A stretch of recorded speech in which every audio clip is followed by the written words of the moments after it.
আসসালামু আলাইকুম ওয়ারাহমাতুল্লাহি ওয়াবারাকাতুহ।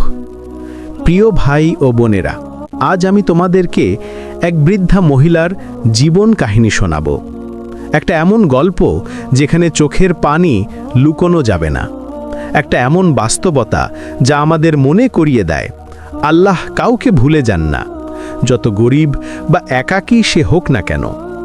একটা ছোট্ট গ্রাম, নাম শান্তিপুর। গ্রামটা নদীর ধারে, বাতাসে ভেসে আসে ধানক্ষেতের গন্ধ। সেই গ্রামে একটা পুরনো কুঁড়ে ঘরে থাকতেন এক বৃদ্ধা মহিলা। সবাই তাকে আমেনা খালা বলে ডাকত। স্বামী মারা গেছেন অনেক আগেই।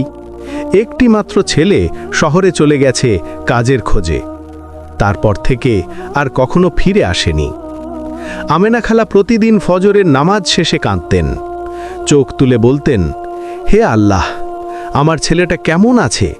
সে কি আমার জন্য একটুখানি দোয়া করে? তারপর একটু চুপ করে কুরআনের দিকে তাকিয়ে বলতেন, তুমি আছো আল্লাহ, তোমার উপরই ভরসা। তার ঘরে খাবার বলতে এক মুঠো চাল, অল্প কিছু লবণ। তবুও প্রতিদিনই নামাজ শেষে তিনি বলতেন, আলহামদুলিল্লাহ, আজও তুমি আমাকে বাঁচিয়ে রেখেছ, হে আল্লাহ। একদিন বিকেলে প্রবল বৃষ্টি। আকাশে মেঘ জমেছে। কুঁড়ে ঘরের ছাদ দিয়ে পানি পড়ছে টপ টপ করে। আমেনা খালা কোণে বসে কুরআন পড়ছেন, চোখে অশ্রু। পাশের লোকেরা নিজেদের ঘরে ব্যস্ত, কেউ খবর নেয় না তার। সেই রাতে তার পেটে খাবার ছিল না কিছুই। তবু নামাজ শেষে হাত তুলে বললেন, হে আল্লাহ, আমি জানি তুমি কাউকে না খাইয়ে রাখো না। আজ যদি খাবারও না পাই, তাও তুমি জানো আমার মন কৃতজ্ঞ তোমার জন্য। রাত বাড়ল, শীতল বাতাস বইছে, গাছের পাতা কাঁপছে। হঠাৎ দরজায় টোকা। খালা দরজা খোলেন। দরজা খুলে দেখলেন এক ছোট্ট ছেলে ভেজা কাপড়ে দাঁড়িয়ে আছে, হাতে এক থলে খাবার। ছেলেটা বলল, মা আমাকে পাঠিয়েছেন, আপনি নাকি অনেক কষ্টে আছেন, এই নেন খাবার। আমেনা খালার চোখ ভিজে গেল। বলে উঠলেন, আল্লাহ, তুমি তো জানো আমি তোমার উপর ভরসা রেখেছিলাম। সেদিন রাতে তিনি হাসি মুখে নামাজ পড়লেন, কান্না করলেন কৃতজ্ঞতায়। বছর কেটে গেল, গ্রামের অনেকেই মারা গেল, অনেকেই শহরে চলে গেল। আমেনা খালার বয়স এখন ৮০-র কাছাকাছি। চোখে ভালো দেখতে পান না, হাত কাঁপে। তবুও প্রতিদিন ফজরের আগে উঠে অজু করেন, নামাজ পড়েন, দোয়া করেন। লোকেরা মাঝে মাঝে বলে, খালা এত কষ্টে কিভাবে বাঁচেন? তিনি হেসে বলেন, বেটা, যে মানুষ আল্লাহর সাথে কথা বলে সে কখনো একা না। কখনো কখনো নদীর ধারে বসে থাকেন, চাঁদের আলোয় চোখ বুজে বলেন, হে আল্লাহ, আমার ছেলে যদি ফিরে আসতো। তারপর নিজের মনে বলেন, না, হয়তো ফিরে আসবে না, কিন্তু তুমিই তো আছো, হে রব। এক সকালে গ্রামে এক অপরিচিত লোক আসে। গায়ে সুন্দর পোশাক, চোখে চশমা, মুখে দাড়ি। সে সবার কাছে জানতে চায়, এই গ্রামে কি আমেনা নামের কোনো বৃদ্ধা থাকেন? লোকেরা বলে, ওই তো নদীর ধারে কুঁড়ে ঘরে। সে ছুটে যায় সেখানে, দরজায় দাঁড়ায়, কিন্তু বৃদ্ধা তাকে চিনতে পারেন না।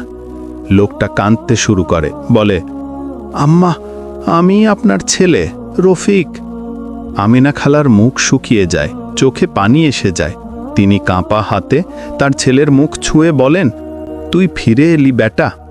আমি তো ভাবছিলাম আল্লাহই তোকে চিরতরে নিয়ে গেছে। রফিক কেঁদে বলে, আম্মা, আমি ভুল করেছি। শহরের চাকরি, টাকা সব ছিল, কিন্তু শান্তি ছিল না। আজ বুঝেছি মার দোয়া ছাড়া জীবন অন্ধকার। রফিক এখন গ্রামের এক মসজিদের ইমাম। সে প্রতিদিন নামাজ শেষে মায়ের পা ধরে দোয়া চায়।